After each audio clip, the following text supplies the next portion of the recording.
Welcome to class बच्चों। जैसा कि आप आज टॉपिक देख पा रहे होंगे बेटा, तो आज का टॉपिक का नाम सभी को विजिबल होगा। टॉपिक का नाम है, आज हम पढ़ने वाले हैं about the vapour pressure of the liquids. ठीक है, तो ये टॉपिक काफ़ी ज़्यादा इंटरेस्टिंग होने वाला है, काफ़ी इजी टॉपिक है, but you have to must focus.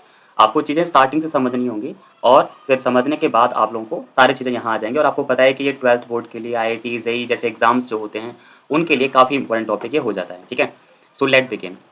Vapour pressure के बारे में समझने से पहले आपको यहाँ पे एक टॉपिक डिस्कस करना होगा जो कि है वोलाटाइल लिक्विड्स। ठीक है, तो आज का टॉपिक क्या है बेटा, हमारे पास टॉपिक का नाम है वोलाटाइल। वोलाटाइल लिक्विड्स के बारे में डिस्कस करेंगे हम लोग सबसे पहले। ठीक है, तो टॉपिक हमने डिस्कस किया वोलाटाइल लिक्विड्स। तो आज के टॉपिक यहाँ पे क्लियर हो गया। वोलाटाइल लिक्विड्स बेटा हमें यहाँ पे समझना है। ठीक है, okay, just a minute. Okay, तो टॉपिक था वोलाटाइल लिक्विड्स।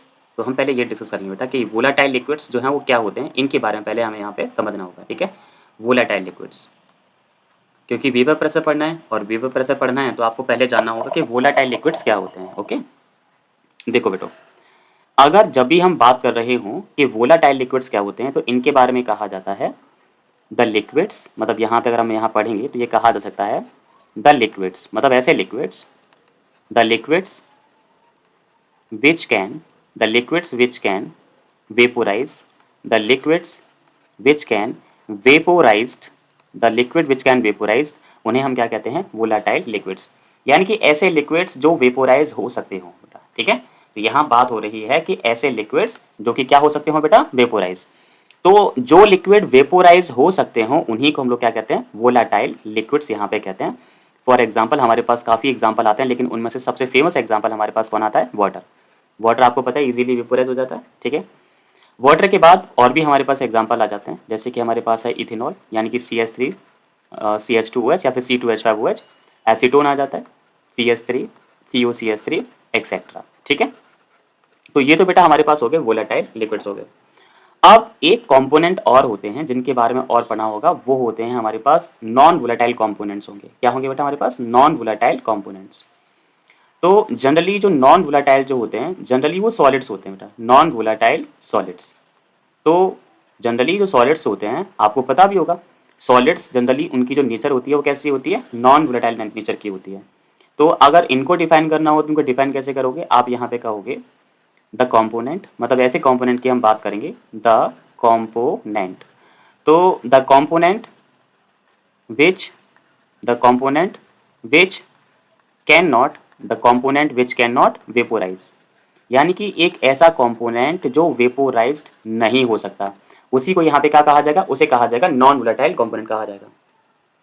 तो अभी आप लोगों को एक बात यहाँ पे क्लियर हो चुकी है कि ऐसे कॉम्पोनेंट जो वेपोराइज हो सकते हो उन्हें तो क्या कहते हैं, वोलेटाइल, और जो वेपोराइज नहीं हो सकते हैं उन्हें क्या कहते हैं, नॉन वोलेटाइल। ओके, एग्जाम्पल यहाँ पे क्या आ जाएगा, जैसे सर एग्जाम्पल के लिए हम शुगर पार्टिकल्स ले सकते हैं। अगर शुगर पार्टिकल्स को बेटा रख देंगे तो आपको पता है कि वेपोराइज होंगे, नहीं होंगे ना, नहीं होंगे। तो शुगर पार्टिकल्स हो गए हमारे पास। ठीक है, उसके बाद हमारे पास यूरिया हो गया है ना, यूरिया क्या होता है, NH2CONH2, भाई ये भी सॉलिड है, ये भी वेपोराइज नहीं होगा। कॉमन सॉल्ट ले लो भाई, NaCl ले लो एक्सेट्रा। ये सारे ऐसे कंपाउंड हैं जो कि वोलेटाइल नेचर के नहीं है, मतलब ये वोलेटाइल नहीं होते, मतलब वेपोराइज नहीं होते। तो बेसिकली टॉपिक में आगे बढ़ने से पहले मेरा सबको सजेशन है भाई कि पहले आप इन दोनों टॉपिक के बारे में अच्छे से समझ लीजिए। वोलाटाइल लिक्विड्स क्या होते हैं और नॉन वोलाटाइल लिक्विड या कंपोनेंट क्या होते हैं। तो बड़ी ही इजीली बताया गया कि जो कंपोनेंट वेपर में चेंज हो सकता हो, जो कंपोनेंट वेपर में चेंज हो सकता हो उसे तो कहते हैं वोलाटाइल, और जो कंपोनेंट वेपर में चेंज नहीं हो सकता है उसे क्या कहते हैं, नॉन वोलाटाइल। क्लियर है। इसे करने के बाद हम कुछ आगे चीजें सीखेंगे, वो देखो जरा। मान के चलो बेटा, हमने यहाँ पे इस तरह से कोई भी एक बीकर यहाँ पे ले लिया। ठीक है, बीकर लेने के बाद इसको जो है यहाँ पे हम कैप बंद करके यहाँ पे से क्लोज कर देते हैं। ठीक है, क्लोज करने के बाद मान के चलो कि इस बीकर के अंदर हम यहाँ पे कोई भी एक सॉल्वेंट ले लेते हैं। जैसे कि हमने मान के चलो कि यहाँ पे एक सॉल्वेंट लिया, वाटर। ठीक है, तो यहाँ पे सपोज दैट ये वाटर के पार्टिकल्स को हम यहाँ पे इस तरह से मेंशन कर देते हैं। So these are basically water molecules. ठीक है, तो इस बीकर के अंदर, इस बॉक्स के अंदर हमने ये वाटर के मॉलिक्यूल्स बेटा हमने यहाँ ले लिए। ठीक है, ले लिया। सो अब इनको थोड़ा इंट्रो करा दो कि ये है क्या, तो आप बताओगे कि sir this is the water molecule, मतलब ये बेसिकली एक सॉल्वेंट लिया हुआ है। ठीक है, क्या लिया बेटा आपने, सॉल्वेंट। सॉल्वेंट का नाम क्या है, H2O। नेचर सभी जानते हैं, सॉल्वेंट ये जो H2O लिया हुआ है, इसकी नेचर कैसी है बेटा, वोलाटाइल है। वोलाटाइल बोलेंगे तो मतलब इसे हम लोग क्या कर सकते हैं, इसे यहाँ पे वेपोराइज कर सकते हैं। तो यहाँ पे बेटा एक सॉल्वेंट लिया हुआ है, सॉल्वेंट का नाम क्या है, वाटर। और वाटर के बारे में हम क्या जानते हैं, वाटर जो है वेपोराइज हो सकता है, पता है ना सभी को, वाटर वेपोराइज हो सकता है। ओके, अभी मेरा एक क्वेश्चन है बेटा आप लोगों से, क्वेश्चन ये है कि अगर हम यहाँ पे वाटर को यहाँ पे किसी भी बीकर में या ओपन में कहीं भी रखेंगे तो इसको वेपोराइज करने के लिए कोई स्पेसिफिक टेम्परेचर की आवश्यकता होगी या ये किसी भी टेम्परेचर पर वेपोराइज हो सकता है। तो आप कहोगे सर यहाँ पे हो सकता है कि हमें हीट करना हो तब जाकर के वाटर वेपोराइज होगा। तो बहुत सारे बच्चों का आंसर ये होता है कि जब वाटर को हीट करते हैं तब जाकर के वो वेपोराइज होता है। But kindly for your information, water को वेपोराइज करने के लिए किसी भी स्पेसिफिक टेम्परेचर की आवश्यकता नहीं होती है। वाटर तो हर एक टेम्परेचर पर वेपोराइज होता रहता है, चाहे टेम्परेचर हाई हो और चाहे टेम्परेचर लो हो। तो लो टेम्परेचर भी वेपोराइज होता है और हाई टेम्परेचर पे भी वेपोराइज होता है। बट ये है कि अगर आप टेम्परेचर इंक्रीज करते हो तो हो सकता है कि वेपोराइजेशन की जो रेट है वो इंक्रीज हो जाए, बट वो हर एक टेम्परेचर पे होता है। फॉर एग्जाम्पल, मान के चलो कि विंटर के डेज चल रहे हैं, सर्दियों के दिन चल रहे हैं, और अगर सरफेस पे पानी कहीं भी गिर जाता है तो आपको पता है अगर आप उस पानी को कपड़े से अगर साफ नहीं करते हो तो हो सकता है शाम तक या अगले दिन तक वो पानी वहां पे धीमे धीमे वेपोराइज होकर के वहां से गायब हो जाता है ना। तो ये एविडेंस है कि आप उसे गर्म नहीं करते हो तभी वहां पे वेपोराइजेशन हो जाती है। अगर हम समर डेज की बात करेंगे, मतलब कि हम गर्मियों की बात करेंगे, गर्मियों में क्या होता है कि वेपोराइजेशन की रेट बहुत ज़्यादा होती है। अगर यहाँ पे सरफेस पर वाटर मॉलिक्यूल यहाँ गिरेंगे तो क्या होगा, वाटर मॉलिक्यूल गिरने के बाद क्या होगा कि वहाँ पे जल्दी से वेपोराइजेशन हो जाएगा। ठीक है, बस इतना ही होगा ना, मतलब समझ में आ गया कि टेम्परेचर से वेपोराइजेशन की रेट बढ़ जाती है, बस इतना होता है और कोई भी फर्क वहाँ पे नहीं होता। ठीक है, तो अब जैसे कि यहाँ पे इस बीकर के अंदर आपने एक सॉल्वेंट लिया था, सॉल्वेंट का नाम क्या था यहाँ पे H2O, जो कि वोलेटाइल नेचर का है। अब अगर ये वोलेटाइल नेचर का, तो एक बात कंफर्म है कि इस बीकर के अंदर इसकी वेपर यहाँ पे बनना शुरू हो जाएगी, मतलब वेपर बनेगी। जैसे कि देखो यहाँ पे ये इसकी वेपर यहाँ पे बन रही है। ठीक है, ये वेपर यहाँ बन रही है। अब अगर ये वेपर बनेगी बेटा, ये वेपर यहाँ बन रही है, these are the vapour particles. ठीक है, वेपर के पार्टिकल्स हैं। ओके, थोड़ा सा यहाँ मेंशन कर दो बेटा, this is what, this is the vapour, this is the vapour of liquids. ये लिक्विड्स की बेटा यहाँ पे क्या है, वेपर है। This is vapour of H2O, vapour of H2O, मतलब ये बेटा यहाँ पे H2O की वेपर है। ठीक है, वेपर को आप किस तरह से सपोज करते हो, वेपर क्या है, वेपर एक गैस है ना। ये क्या बेटा हमारे पास सॉल्वेंट क्या था, हमारे पास सॉल्वेंट हमारे पास लिक्विड था, मतलब दिस इज अ लिक्विड। ये बेटा यहाँ पे लिक्विड है, ये ध्यान रखना होगा। और यहाँ पे ये वेपर बनी हुई है। वेपर की जो फिजिकल स्टेट होती है वो क्या होती है, गैस होती है, हम सभी जानते हैं, दिस इज द गैस। अब गैस के बारे में एक चीज हम बहुत अच्छे से जानते हैं और वो क्या है, गैस के बारे में हमने हमेशा से सीखा है कि जहां पे गैस होगी, गैस का सीधा सीधा रिलेशन जो होता है वो किसके साथ होता है, प्रेशर के साथ होता है। मतलब जहां पे भी गैस या वेपर अवेलेबल होगी तो उसका सीधा सा काम है प्रेशर को अप्लाई करना, प्रेशर इंप्लाइज करना। इसका मतलब ये हो गया कि यहाँ पे जो आपको ये वेपर दिख रही है वो क्या करेगी, हमारे इस लिक्विड के सरफेस पर क्या करेगी, एक प्रेशर अप्लाई करेगी इस तरह से डाउनवर्ड। ये वेपर है बेटा, और ये वेपर क्या करेगी, यहाँ पे प्रेशर को अप्लाई करेगी, इस जगह प्रेशर अप्लाई करेगी। तो ये जो प्रेशर जो लगाया जा रहा है वो किसके द्वारा अप्लाई किया जा रहा है, ये प्रेशर जो अप्लाई हो रहा है this is the external pressure. External यहाँ पे कह सकते हैं, वेपर प्रेशर कह सकते हैं, दिस इज द प्रेशर। यहाँ पे एक प्रेशर बेटा अप्लाई हो रहा है बेटा। ठीक है, क्या अप्लाई हो रहा है बेटा, प्रेशर। तो यहाँ पे जो प्रेशर अप्लाई हो रहा है वो कौन अप्लाई कर रहा है, ये कर रही है, कौन अप्लाई कर रही है, वेपर। तो वेपर का काम ये है कि वेपर यहाँ पे एक प्रेशर डाउनवर्ड प्रेशर जो है अप्लाई कर रही है, और कहाँ कर रही है, लिक्विड के सरफेस पर यहाँ पे प्रेशर अप्लाई कर रही है। ओके, इतना करने के बाद देखो पहले यहाँ पे क्या हुआ था, पहले ये हुआ था कि जो लिक्विड था ना, लिक्विड लिक्विड जो था, लिक्विड यहाँ पे वेपोराइज होकर के क्या बना रहा था, वेपर बना रहा था। और जब वेपर बनी, वेपर बनेगा, आपको पता है कि यहाँ पे जो एम्प्टी स्पेस था, इस एम्प्टी स्पेस में क्या था बेटा, पहले सभी को पता होगा, इस एम्प्टी स्पेस में यहाँ पे ऑलरेडी यहाँ पे क्या प्रेजेंट थी, एयर। इस एयर के अंदर ये वेपर यहाँ पे डिपॉजिट होना शुरू हो गई। फिर ये वेपर जब ठंडी होगी तो फिर से क्या बनाएगी, लिक्विड। यानी कि यहाँ पे ये भी होगा एक टाइम के लिए, जब वेपर यहाँ पे ठंडी होगी तो वो क्या बनाएगी, लिक्विड का फॉर्मेशन करेगी। तो अगर आप ये देखोगे कि लिक्विड से वेपर का बनना वेपोराइजेशन है, और वेपर से लिक्विड का बनना कंडेंसेशन कहलाता है। तो ये दोनों एक दूसरे के ऑपोजिट फिनोमेना है, लिक्विड से वेपर बनना और वेपर से लिक्विड बनना। तो लिक्विड से वेपर का बनना और वेपर से लिक्विड का बनना, ये दोनों ही एक दूसरे के ऑपोजिट फिनोमेना है, ध्यान रखनी है। अब ठीक है सर, ये समझ में आ गया कि पहले बनेगी लिक्विड फिर बनेगा वेपर। और आपको पता है कि जब दो फिनोमेना, जब दो प्रोसेस अपोजिट डायरेक्शन में होते हैं तो उनका एक मेन कैरेक्टर है कि उन दोनों के बीच में क्या होता है, इक्विलिब्रियम स्टेट आती है एक टाइम पे। पता है ना आप लोगों को क्या आती है बेटा, इक्विलिब्रियम स्टेट। तो अगर हम ये मान के चलें कि जो क्लोज कंटेनर का ये जो सिस्टम जो हमने यहाँ पे लिया हुआ, यहाँ पे वेपर भी है और लिक्विड भी है। मतलब आपको पता है कि पहले ये जो लिक्विड है ये वेपर बनाएगा और फिर वेपर ठंडी होकर फिर से लिक्विड बनाएगी, ये लिक्विड फिर से वेपर बनाएगा और वेपर ठंडी होकर फिर से लिक्विड बनाएगी। तो अल्टीमेटली क्या होगा कि इन दोनों के बीच में क्या होगा, इक्विलिब्रियम स्टेट आ जाएगी बेटा। क्या आ जाएगी, इक्विलिब्रियम स्टेट। तो मेन कहानी जो आती है वो इक्विलिब्रियम स्टेट के लिए आती है। मतलब ये मान के चलो कि इनके बीच में इक्विलिब्रियम स्टेट आ चुकी है। और एक चीज और ध्यान रखनी है, ये ध्यान रखनी है कि यहाँ पे टेम्परेचर जो रखा गया वो कैसा रखा गया, कांस्टेंट रखा गया है। ठीक है, तो हम यहाँ पे कह सकते हैं कि एट कांस्टेंट टेम्परेचर, यानी कि यहाँ पे टेम्परेचर जो है वो कैसा रखा गया, कांस्टेंट रखा गया है। टेम्परेचर बेटा कैसा है, कांस्टेंट है। हमने यहाँ पे क्या किया हुआ है कि एक क्लोज सिस्टम लिया था और फिर मैं ये समझा हमने कि जो लिक्विड वाटर जो होता है वो अल्टीमेटली पहले तो यहाँ पे वेपोराइज हो रहा है और वेपोराइज होकर क्या बनाता है, वेपर, और फिर ये वेपर ठंडी होकर क्या बनाती है, लिक्विड। अगेन लिक्विड से वेपर बनता है, फिर वेपर से लिक्विड बनती है और अल्टीमेटली उनके बीच में क्या आ जाती है, इक्विलिब्रियम स्टेट आ जाती है। अल्टीमेटली उनके बीच में क्या आ जाता है बेटा, इक्विलिब्रियम स्टेट। और इक्विलिब्रियम स्टेट आने के बाद अब क्या होगा, आपको पता है कि ऊपर वाला जो ये वाला जो सेक्शन जो आपको दिख रहा है यहाँ पे क्या होगा, वेपर, और नीचे वाला जो पार्ट होगा उसमें क्या होगा, लिक्विड। ऊपर वाले पार्ट में क्या होगा, वेपर, और नीचे वाले पार्ट में क्या होगा, लिक्विड। अल्टीमेटली ये कहा जा सकता है कि इस सिस्टम के अंदर वेपर और लिक्विड दोनों ही एक साथ यहाँ पे एग्जिस्ट करते हैं। तो अब क्या होगा, वेपर भी होगी और यहाँ पे क्या होगा, लिक्विड भी होगा। अब वेपर यानी कि गैस है तो वो प्रेशर तो अप्लाई करेगी ना, आपको पता है ना, वो तो प्रेशर अप्लाई करेगी। तो अब हम यहाँ पे कहेंगे, एक बात यहाँ पे कह सकते हैं कि वेपर प्रेशर को अगर डिफाइन करना हो तो डिफाइन कैसे करेंगे।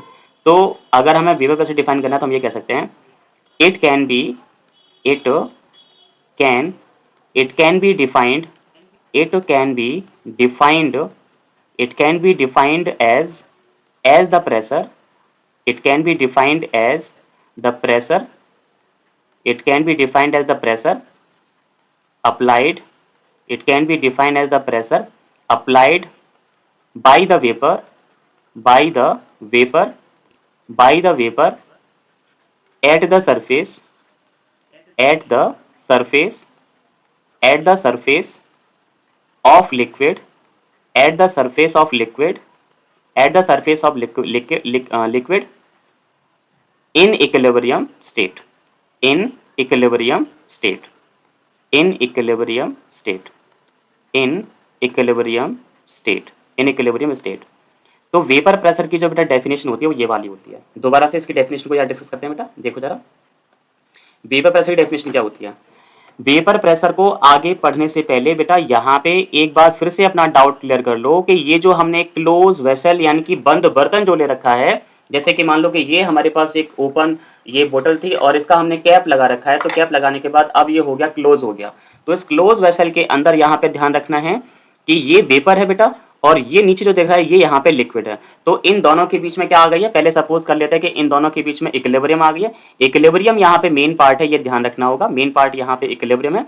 और इक्विलिब्रियम आने के बाद आपको पता है कि फ्लास्क के अंदर वेपर भी होगी और उसके अंदर क्या होगा, लिक्विड भी होगा। तो अब यहाँ पे डेफिनेशन आ जाती है कि वेपर प्रेशर को एग्जैक्टली कैसे डिफाइन करेंगे। तो कहा गया है it can be it can be defined as the pressure. मतलब एग्जैक्टली वेपर प्रेशर क्या है, एक तरह का प्रेशर है। वेपर प्रेशर एग्जैक्टली क्या है बच्चों, एक प्रेशर होता है। Vapour pressure can be defined as the pressure, मतलब वेपर प्रेशर का जो सही मीन है वो क्या है, प्रेशर से है। मतलब वेपर प्रेशर एक प्रकार का क्या होता है, प्रेशर होता है, जो कि अप्लाई किया जाता है बाय द वेपर, जो कि वेपर के द्वारा अप्लाई होता है। और कहां पे होता है, at the surface of the liquid, liquid के सरफेस पर होता है।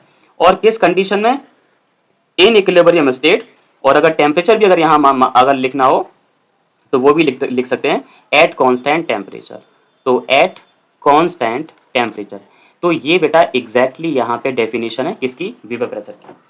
क्योंकि बेटा आपको फर्दर टॉपिक्स में आगे जाने से पहले पहले ये टॉपिक तैयार करना पड़ेगा भाई। ये टॉपिक जब तक आपको नहीं आता होगा तब तक आगे कुछ भी पढ़ना बेकार है बेटा।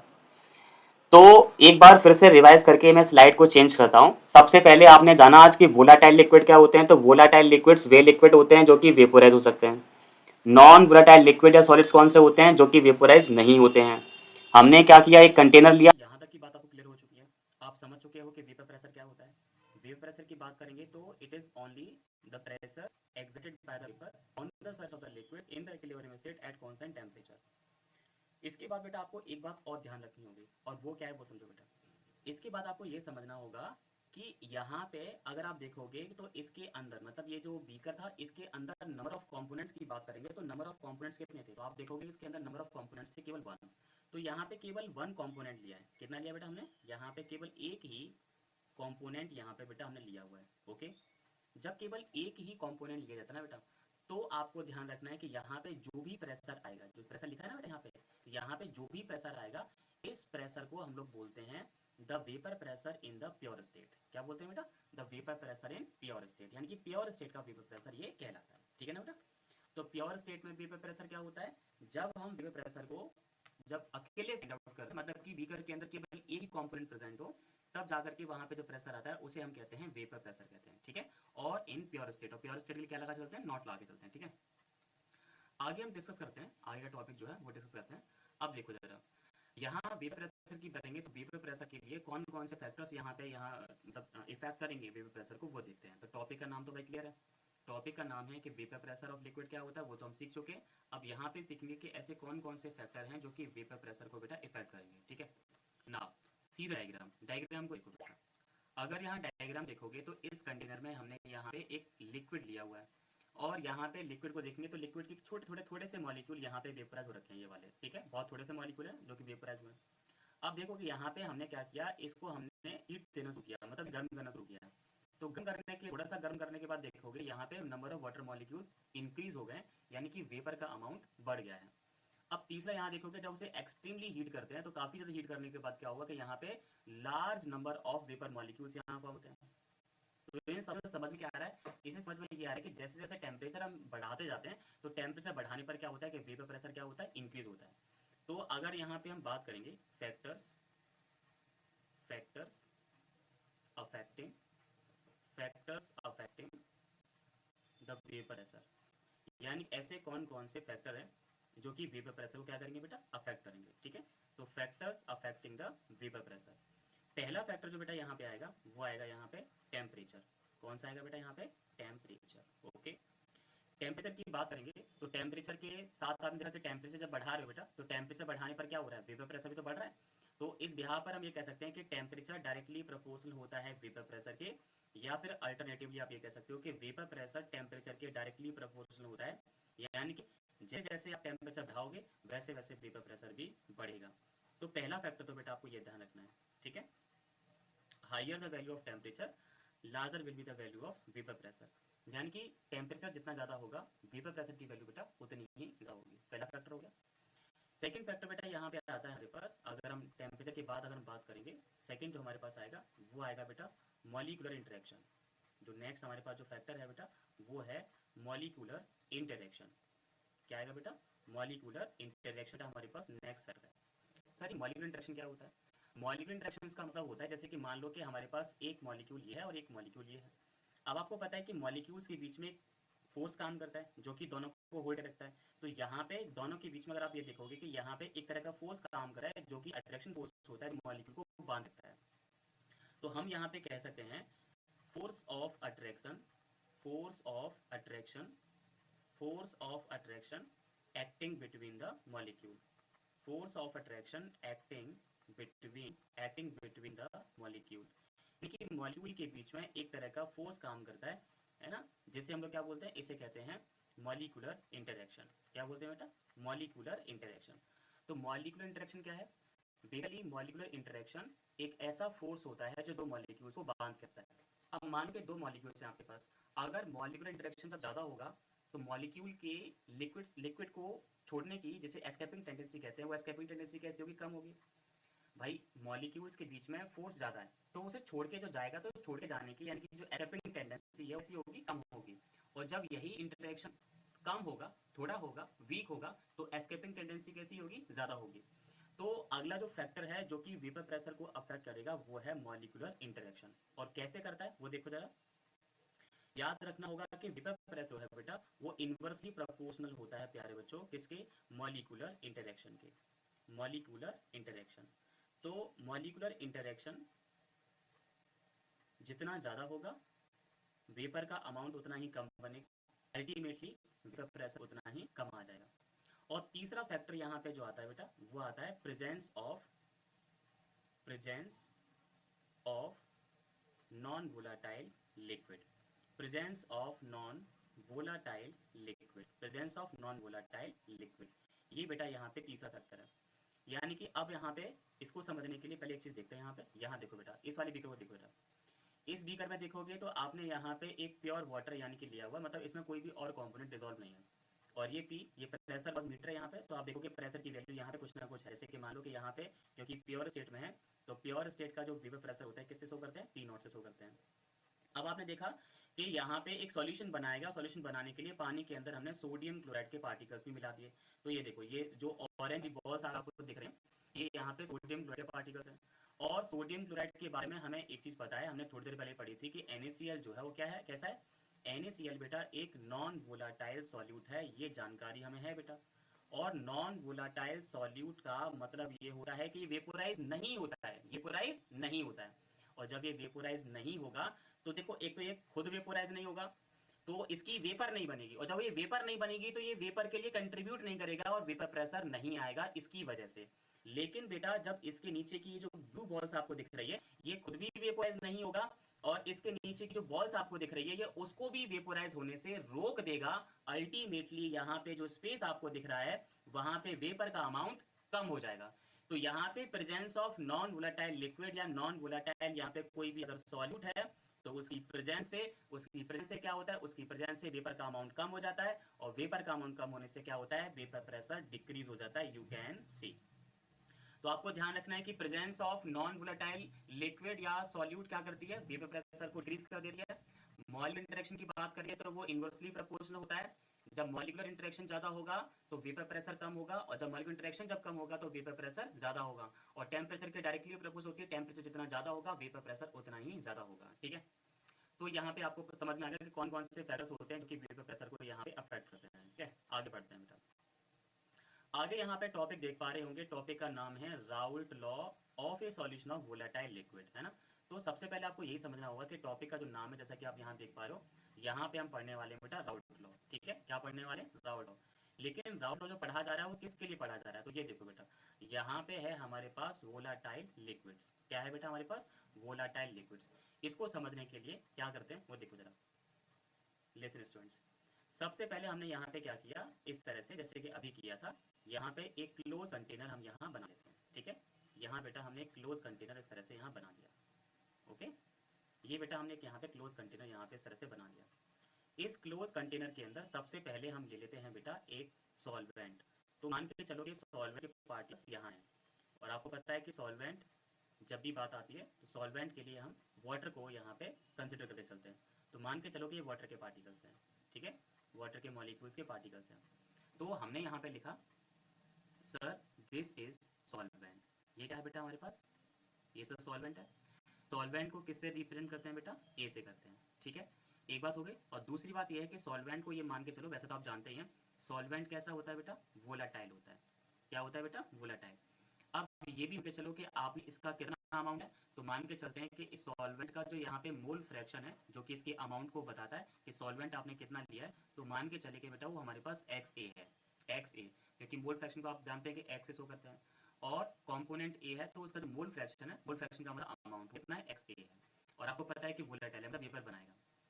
इसके बाद यहाँ पे ये मान के चलते हैं कि यहाँ पे एक सॉल्यूट भी प्रेजेंट है।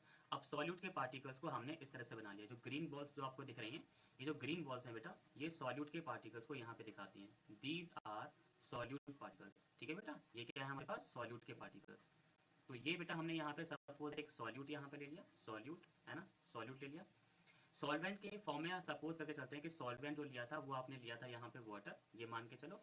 और सॉल्यूट जिसे हम बी से रिप्रेजेंट करते हैं, और ये मान लेते हैं कि जो सॉल्यूट जो आपने लिया हुआ है वो बेसिकली शुगर है। क्या है बेटा, शुगर। ठीक है, और ये भी मान के चलते हैं कि इसका यहाँ पे जो मोल फ्रैक्शन जो है बेटा, इसका मोल फ्रैक्शन यहाँ पे है बेटा क्या, वो है XB। ठीक है, इसका मोल फ्रैक्शन क्या हो गया, XB हो गया। अब अगर हम अगर शुगर लेते हैं, थोड़ा सा कंफ्यूजन यहाँ पे आएगा, क्योंकि शुगर के बारे में आप जानते हो कि शुगर नॉन वोलेटाइल है। कैसा है बेटा, नॉन वोलेटाइल।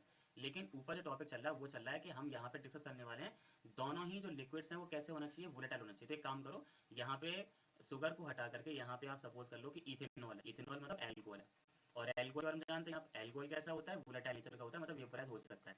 और इसका यहाँ पे जो मोल फ्रैक्शन है वो सपोज दैट यहाँ पे XB है। तो बेसिकली यहाँ पे क्या किया है हमने, यहाँ पे सपोज कर लिया कि बीकर है, बीकर के अंदर यहाँ पे एक सॉल्वेंट है ना, सॉल्वेंट है और एक सॉल्यूट है। तो अब देखो क्योंकि दोनों ही वोलेटाइल है तो दोनों की वेपर बनेगी। मान के चलो कि वेपर आ रही है, वेपर मतलब गैस मॉलिक्यूल्स यहाँ पे आ रहे हैं, ये वेपर के मॉलिक्यूल है ग्रीन वाले, ग्रीन मतलब के सॉल्यूट। तो सॉल्यूट की वेपर बेटा ये आ गई। उसके बाद यहाँ पे सॉल्वेंट की वेपर ही बनेगी। तो सपोज दैट यहाँ पे सॉल्वेंट की जो वेपर है बेटा वो ये आ रही है, this is the solvent vapour. ठीक है, बहुत ही ध्यान से बेटा आपको समझना है क्योंकि सब चीज़ें यहीं पे होती हैं। अब देखो जरा बेटा, चीज़ें आपको समझनी है। देखो ये यहाँ पे जो दोनों कंपोनेंट थे, एक तो ए था और एक बी था, मतलब कि हमने यहाँ पे जो लिया हुआ है जो सॉल्यूशन जिसके बारे में हम डिस्कस कर रहे हैं वो एक बाइनरी सॉल्यूशन है बेटा। क्या है बेटा? Binary solution. तो बेसिकली यहाँ पे डिस्कशन जो हो रहा है वो एक बाइनरी सॉल्यूशन के लिए हो रहा है। बाइनरी सॉल्यूशन में दो कंपोनेंट होते हैं जो आपको दिख रहे हैं, एक लिया है सॉल्वेंट, सॉल्वेंट के रूप में वाटर है, और एक लिया है सॉल्यूट, सॉल्यूट के रूप में यहाँ पे इथेनॉल है। दोनों ही वोलेटाइल नेचर के हैं। और ध्यान रखना है कि यहाँ पे ये जो एक्स बी यहाँ पे दिख रहा है और एक्स ए जो यहाँ पे दिख रहा है, these are the mole fraction. लेकिन इंपॉर्टेंटली आपको ध्यान रखना है कि ये मोल फ्रैक्शन तो है, लेकिन ध्यान रखना है कि ये जो मोल फ्रैक्शन है वो लिक्विड स्टेट में है। किस में है बेटा? लिक्विड स्टेट में। अगर यहाँ पे ये सपोज करके चला जाए कि देखो जो जो हमारे पास जो ग्रीन वाली बॉल्स हैं ये वेपोराइज हुई और बना ये वाली, और जो ब्लू बॉल्स हैं ये भी वेपोराइज हुई और इन्होंने भी बॉल्स बना ली। तो यहाँ पे वेपर का भी तो कुछ अमाउंट होगा, वेपर के भी तो मोल फ्रैक्शन होगा। तो अगर ये सपोज करके चला जाए जो ब्लू बॉल है ना, ब्लू वाली यानी कि सॉल्वेंट की जो बॉल है, इसका वेपर फेज मोल फ्रैक्शन कितना है, तो ये सपोज कर देंगे इसका वेपर फेज में जो मोल फ्रैक्शन है वो वाई ए है। वाई ए ये क्या है? वेपर फेज में मोल फ्रैक्शन है। और ये हमारे पास सॉल्यूट है, इसका यहाँ पे वेपर फेज में जो मोल फ्रैक्शन है वो वाई बी है। इतना कर लिया। अब यहाँ पे सिंस करके इन सारी चीजों को लिख लेते हैं। ठीक है, जैसे आपको पता है कि आप यहाँ पे डिस्कशन करें किसके लिए? बाइनरी सॉल्यूशन के लिए। ठीक है, बाइनरी सॉल्यूशन के बारे में आपको चीजें बताया कि बाइनरी सॉल्यूशन में दो कंपोनेंट होते हैं। पहला कंपोनेंट जो होता है वो क्या होता है? सॉल्यूट होता है। सॉल्यूट के रूप में आपने यहाँ पे क्या लिया हुआ है? इथेनॉल लिया हुआ है। सॉल्यूट को किसके द्वारा रिप्रेजेंट करते हैं? बी के द्वारा करते हैं। दूसरा कंपोनेंट क्या होता है? सॉल्वेंट होता है। सॉल्वेंट को किससे रिप्रेजेंट करते हैं? ए से करते हैं। सॉल्वेंट के रूप में आपने यहाँ पे क्या लिया हुआ है? वाटर मॉलिक्यूल लिया हुआ है। इथेनॉल की अगर हम बात करेंगे तो इथेनॉल का लिक्विड फेज में और वेपर फेज में मोल फ्रैक्शन निकालेंगे। तो अगर यहाँ लिक्विड फेज में अगर इथेनॉल का अगर मोल फ्रैक्शन निकालेंगे तो वो कितना है? एक्स बी है। और अगर हम यहाँ पे वेपर फेज की बात करेंगे तो इथेनॉल का जो मोल फ्रैक्शन है वो कितना हमारे पास? वाई बी है। अगर हम वाटर की बात करेंगे तो वाटर का यहाँ पे लिक्विड फेज में यहाँ पे मोल फ्रैक्शन है वो कितना हमारे पास? एक्स ए है। और वाटर का यहाँ पे वेपर फेज में जो मोल फ्रैक्शन है बेटा वो यहाँ पे क्या है हमारे पास? वाई ए है। इतना हो गया। अब आपको पता है कि यहाँ पे क्योंकि इसकी भी वेपर है इसकी भी वेपर है, तो अब जो यहाँ पे जो प्रेशर आएगा, क्योंकि देखो अब यहाँ पे ब्लू बॉल्स ये भी यहाँ पे क्या करेंगी? वेपर प्रेशर करेंगी। और ग्रीन बॉल्स जो दिख रही हैं ये भी यहाँ पे वेपर प्रेशर इंक्रीज करेंगी। मतलब दोनों का वेपर प्रेशर आएगा। कंपोनेंट बी का अलग आएगा और ए का अलग आएगा। तो सपोज कर लेते हैं, देखो लिक्विड तो प्रेशर लगाता नहीं है भाई, इसकी वेपर की वजह से प्रेशर आता है। तो मान लो कंपोनेंट बी है उसकी वेपर वाई भी है। अब इसके द्वारा लगाया गया जो प्रेशर है वो सपोज दैट यहाँ पे पी भी है, और इसका यहाँ पे जो प्रेशर है वो यहाँ पे क्या है भाई? यहाँ पे प्रेशर जो आएगा वो पी ए आएगा। तो इतना हमने यहाँ पे सपोज कर लिया। अब राउट लॉ की डेफिनेशन समझते हैं। राउट लॉ क्या कहना चाहते थे, राउट ने हमने क्या कहा अपने स्टेटमेंट में, और फिर वहां पे फॉर्मुलेशन करेंगे। तो यहाँ पे हम लिखेंगे, यहाँ पे कह सकते हैं according to Raoult law, according to Raoult law, according to Raoult law at constant temperature, according to Raoult law at constant temperature, मतलब राउट लॉ के अकॉर्डिंग अगर बात करेंगे तो कांस्टेंट टेम्परेचर पे vapour pressure of the component, vapour pressure, vapour pressure of the component, vapor pressure of the component is directly proportional, is directly proportional, directly proportional, directly proportional to the, directly proportional to the partial, to the partial sorry, directly proportional to the mole fraction, directly proportional to the mole fraction, directly proportional to the mole fraction of the component, mole fraction of the component, of the component। My dear students, Raoult's ने अपनी ये definition दी थी। इसकी definition को फिर से पढ़ेंगे जरा। राउल्ट का कहना ये था, अगर हम बात करेंगे अकॉर्डिंग टू राउल्ट लॉ, अगर हम राउल्ट के नियम के अनुसार बात करेंगे, राउल्ट का लॉ क्या कहता था, तो उन्होंने कहा था कि अगर हम टेम्परेचर को कांस्टेंट रखेंगे, तो कांस्टेंट टेम्परेचर पे किसी भी कंपोनेंट का जो वेपर प्रेशर होता है ना, vapour pressure of the component, मतलब कंपोनेंट का जो वेपर प्रेशर है वो डायरेक्टली प्रोपोर्शनल होता है किसके, the mole fraction of the component का जो भी मोल फ्रैक्शन होगा उसी के यहाँ पे डायरेक्टली प्रोपोर्शनल होगा। अगेन यहाँ पे कहेंगे कि what is the route law, तो राउट लॉ के अकॉर्डिंग ये कहा जा सकता है the mole fraction of the component is the vapor pressure of the component is directly proportional to the mole fraction of the component, ठीक है। यानी कि यहाँ पे राउट के अकॉर्डिंग अगर हम कहेंगे तो ये कह सकते हैं वेपर प्रेशर जो होगा it is directly proportional to the mole fraction, vapour pressure is directly proportional to the mole fraction, ठीक है। आगे now for a binary solution, now for a binary solution. अब बाइनरी सॉल्यूशन पे बेटा ये वाला फॉर्मूला अप्लाई कर दो। फॉर्मूला अप्लाई करेंगे तो आपको क्या मिलेगा, फॉर्मूला कौन सा अप्लाई करना है, ये वाला, वेपर प्रेशर मोल फ्रैक्शन के डायरेक्टली प्रोपोर्शनल है। अब जैसे कि मान लो कि मेरा कंपोनेंट ए है, तो कंपोनेंट ए का जो वेपर प्रेशर होगा वो पी ए होगा, डायरेक्टली प्रोपोर्शनल इसका जो मोल फ्रैक्शन है वो क्या बेटा हमारे पास एक्स ए। एंड अगर हम कंपोनेंट बी की बात करेंगे तो पी भी आ जाएगा, और पी भी डायरेक्टली प्रोपोर्शनल कितना होगा बेटा, एक्स बी। अब यहाँ पे इंपॉर्टेंटली ये ध्यान रखना है कि प्रोपोर्शनलिटी जब यहाँ हटाएंगे तो क्या होगा बेटा, तो बस यहीं पे फोकस करना है। जब यहाँ पे प्रोपोर्शनलिटी साइन को हटाएंगे तो एक कांस्टेंट मिलेगा, और वो जो कांस्टेंट की जो वैल्यू होगी वो इसी कंपोनेंट का प्योर स्टेट में वेपर प्रेशर होगा। प्योर स्टेट में जो इसका वेपर प्रेशर होगा जो कि ऑलरेडी कैलकुलेटेड होता है वही यहाँ पे कांस्टेंट आएगा। मतलब अगर हम यहाँ पे लिखेंगे तो पी ए इक्वल्स टू यहाँ पे आना चाहिए पी नॉट ए, यानी कि कंपोनेंट ए का प्योर स्टेट में वेपर प्रेशर, और इनटू में यहाँ पे आ जाएगा एक्स ए, ठीक है। एंड यहाँ पे हम बात करेंगे तो पी बी इक्वल्स टू हमारे पास यहाँ पे आना चाहिए, क्या आना चाहिए, पी नॉट बी, और इनटू में कितना हो जाएगा, x B.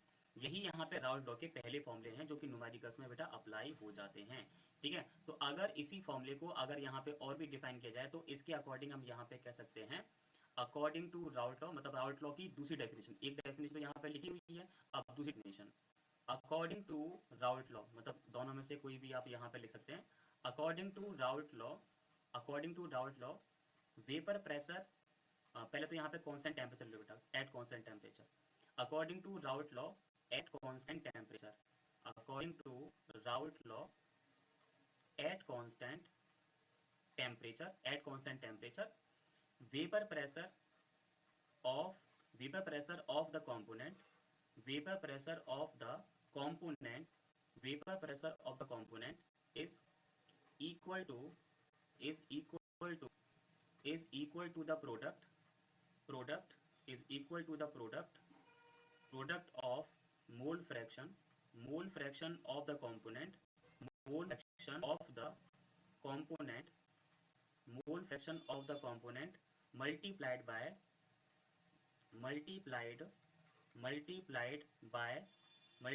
the vapor pressure of the component multiplied by the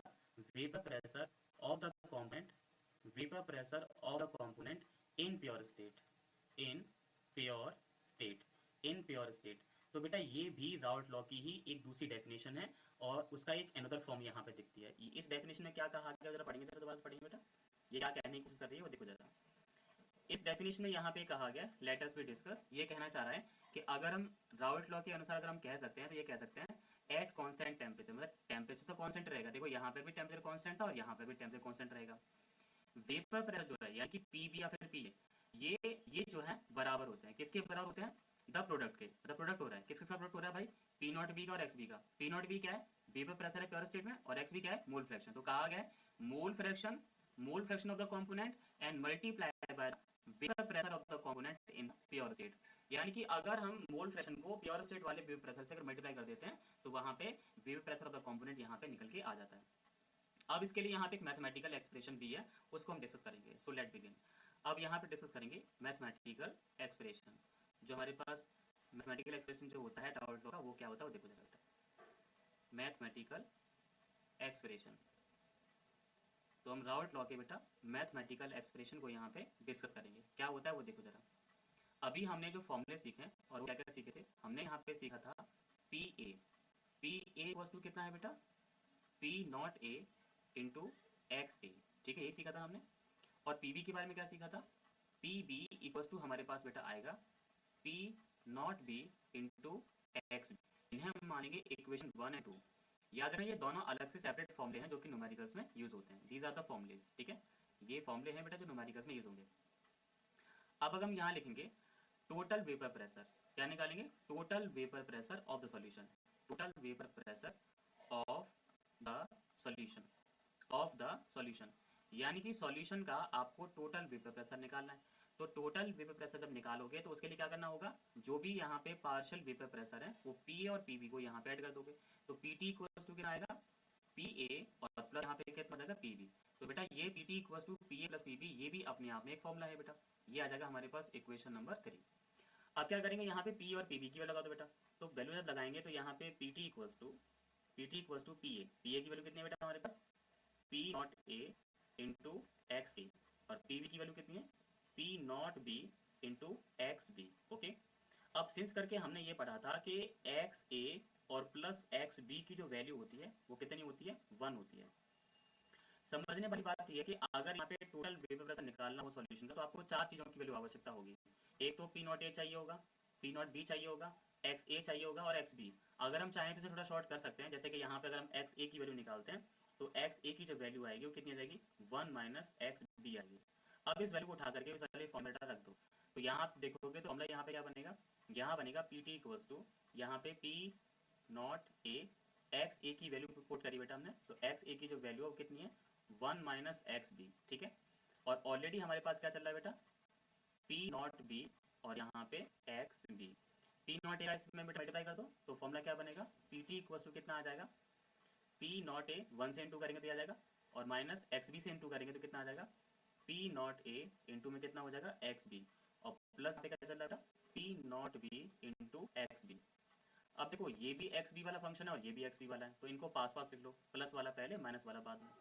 तो यहाँ पे कितना हो जाएगा बेटा, P नॉट ए, प्लस वाला हमने पहले लिखा, प्लस वाला क्या है बेटा हमारे पास, P नॉट बी और इंटू एक्स बी, और माइनस P नॉट ए और इंटू में कितना हो गया एक्स ए, ठीक है, P naught b into x b, P naught b into x b. यहाँ पे ये प्लस वाला फंक्शन पहले लिख लिया और माइनस वाला बाद में, तो प्लस वाला पहले लिखेंगे तो P naught b x b, और इसको लिखेंगे तो माइनस के P नॉट ए और इंटू एक्स बी। अब देखो एक्स बी इसके पास भी है, एक्स बी इसके पास भी है, तो एक्स बी कॉमन ले लो, तो पी टी इक्वल्स टू यानी कि total vapour pressure is equals to यहाँ पे आ जाएगा P naught a and plus in the bracket, common लेने के बाद ब्रैकेट के अंदर क्या बचेगा, P नॉट बी, और यहाँ पे कितना बचेगा, P नॉट ये बचेगा बेटा, ठीक है। और कॉमन क्या लिया हुआ है आपने, एक्स बी लिया हुआ है। तो फाइनली राउट लॉ जब भी डिफाइन करने के लिए आता है तो आप यहाँ तक का डेरिवेशन बेटा कंप्लीट करते हो अपने एग्जाम में, यहाँ तक, ठीक है। स्टार्ट कहाँ से करते हो, पहले तो यहाँ पे राउट लॉ की एक डेफिनेशन लिख देते हो, डेफिनेशन लिखने के बाद पार्ट यहाँ समझा देते हो, और उसके बाद यहाँ पे ये डेरिवेशन जो आपने यहाँ पे किया हुआ है इस डेरिवेशन को यहाँ पे समझा देते हो, है ना, जो भी डेरिवेशन यहाँ पे हमने बनाया हुआ है उस डेरिवेशन को यहाँ पे समझा देते हो, ठीक है। ये वाला ये डेरिवेशन यहाँ तक आ जाएगा बेटा। तो अगर आपको यहाँ पे सबके एब्रीवेशन देने हो तो कैसे दोगे वो देखो जरा। सबसे पहले हम बात करते हैं पीटी की बात करते हैं, तो पीटी क्या है, पीटी इक्वल्स टू यहाँ पे है total vapour pressure of solution, यानी कि जो सॉल्यूशन जो लिया था उसका बेटा यहाँ पे टोटल वेपर प्रेशर है। पी ए क्या है, पी ए है बेटा partial vapour pressure of component a, component a का पार्शियल वेपर प्रेशर है। पी बी क्या है, p b equal to partial vapour pressure of component b. अब पी नॉट ए की बात करेंगे, पी नॉट ए क्या है, vapour pressure of component a, vapour pressure of component a in pure state, pure state की बात करेंगे, pure state में था बेटा, प्योर स्टेट।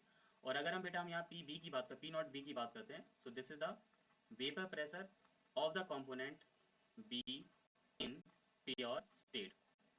एक्स ए की बात करते हैं तो ये था mole fraction of component A, mole fraction of component ए।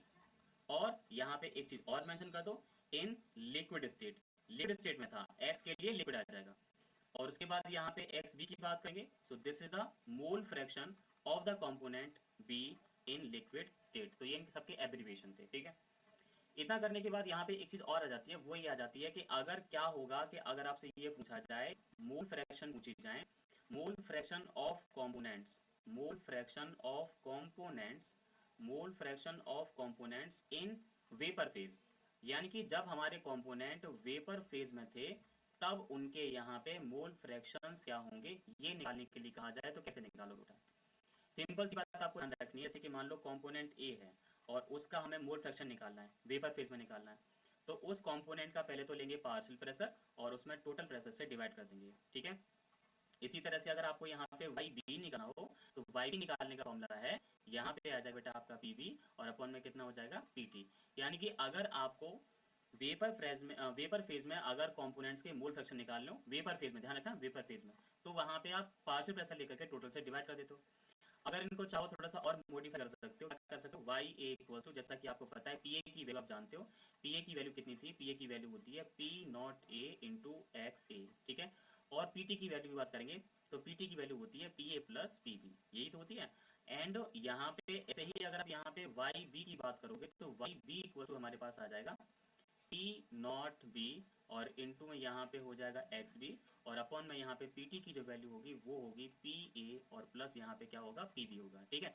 तो यहाँ पे बेटा इस तरीके से यहाँ पे आप यहाँ पे वेपर फेज में जो वेपर प्रेशर है उन्हें यहाँ निकाल सकते हो। और एक चीज आपको और ध्यान रखनी होगी वो ये होगी कि हमने पढ़ा था, पहले ही पढ़ा था कि मोल फ्रैक्शन जितने भी हों उन सबका जो सम होता है वो कितना होता है, वन होता है। यानी कि वाई ए प्लस वाई बी की जो वैल्यू आएगी वो भी कितनी हो जाएगी बेटा, वन हो जाएगी, ठीक है। तो हमने यहाँ पे समझ लिया बेटा राउल्ट लॉ यहाँ पे कंप्लीट हो जाता है कि राउल्ट लॉ क्या था। आपने देखा कि राउल्ट लॉ के लिए अगर आपको वेपर में अगर मोल फ्रैक्शन निकालना हो तो इन फॉर्मूलों की बात करेंगे, अगर आपको सॉल्यूशन का टोटल वेपर प्रेशर निकालना हो तो इस वाले फॉर्मूले की बात करेंगे। सबके सारे एब्रिविएशन यहाँ पे दे दिए मैंने। ये डेफिनेशन लिखनी होगी, टेम्परेचर कांस्टेंट रहता है, वेपर प्रेशर मोल फ्रैक्शन के डायरेक्ट प्रोपोर्शनल होता है। उसके बाद यहाँ पे वोलेटाइल लिक्विड का वेपर प्रेशर कैसे निकलता है वो मैंने आपको समझा दिया। उसके बाद यहाँ पे वेपर प्रेशर किन किन फैक्टर्स पर डिपेंड करता है वो भी बता दिया। उसके बाद वेपर प्रेशर क्या होता है ये भी समझा दिया। तो और उस वोलेटाइल और नॉन वोलेटाइल लिक्विड क्या होते हैं वो भी समझ लिया। तो हमने राउल्ट लॉ से रिलेटेड भी पार्ट्स यहाँ पे हो सकते थे, सारे के बेटा आपने समझ लिए। अब जो नेक्स्ट क्लास होगी उस नेक्स्ट क्लास में हम लोग पढ़ेंगे कि जो राउल्ट लॉ होता है उससे रिलेटेड क्वेश्चन जो आते हैं वो किस तरह से आते हैं, मतलब न्यूमेरिकल प्रॉब्लम जो होती है वो कैसे होती हैं, वो हम नेक्स्ट पार्ट में डिस्कस करेंगे राउल्ट लॉ पार्ट 2 में। And this is the Raoult law part 1, ठीक है। तो आपको ध्यान रखना है, क्या करना है, सिर्फ पढ़ना है और कुछ नहीं करना है, ठीक है। पढ़ना है और हो सके तो इस चैनल को अपने फ्रेंड्स के साथ साथ शेयर करना है, हो सके तो अपने व्हाट्सएप स्टेटस पे भी लगाना है। और अगर कोई भी क्वेरी आती है तो अपनी क्वेरी के लिए आप लोग जो है मेरे कॉन्टैक्ट नंबर पर मुझे कॉन्टैक्ट कर सकें, ठीक है। क्वेरी मतलब कोई भी डाउट आ रहा है, समझ में नहीं आ रहा कि चीज़ें ये सर कैसे होगा, ये कैसे होगा, या कोई एक न्यूमेरिकल क्वेश्चन ऐसा है जो आपको नहीं आ रहा, कोई पी वाई क्यू है जेई का, नीट का, आईआईटी का, तो अगर आपको नहीं आता है तो उसको कैसे करते हैं वो यहाँ समझेंगे, ठीक है। तो आप लोग मुझे व्हाट्सएप कर सकते हैं मेरे इस नंबर पर 955 955 7080808082। तो यहाँ पे आपको ये ध्यान रखना है, आप इस नंबर पर मुझे यहाँ पे व्हाट्सअप कर सकते हैं अपनी की भी क्वेरी के लिए, ठीक है। तो अगर कोई क्वेरी आ रही है तो इस क्वेरी के लिए मुझे आप इस व्हाट्सअप नंबर पर यहाँ पे कोई भी क्वेश्चन या कोई भी प्रॉब्लम है तो यहाँ पे शेयर कर सकते हैं बेटा, ठीक है। Thank you so much.